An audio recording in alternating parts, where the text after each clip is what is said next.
We're celebrating Welsh wine by trying some Welsh wine, but pairing it with Welsh seafood. Talk about food miles, how low can you get? We're going to try Llaethliw Rosé.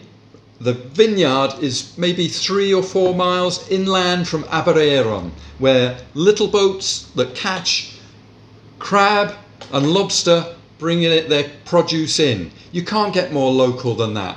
Talk about sort of, low impact, local food, food miles. Get less food miles than that and you've done very, very well. It's a perfect combination. The wine is fresh. There's a little bit of red fruit on the nose. Nice red fruit, acidity, very clean. It's going to go perfectly with lobster or the crab. Sitting outside in the glorious Welsh sunshine, maybe overlooking the sea as well. Get some crab from little Welsh boats. Get yourself some rosé wine from Wales and have a party.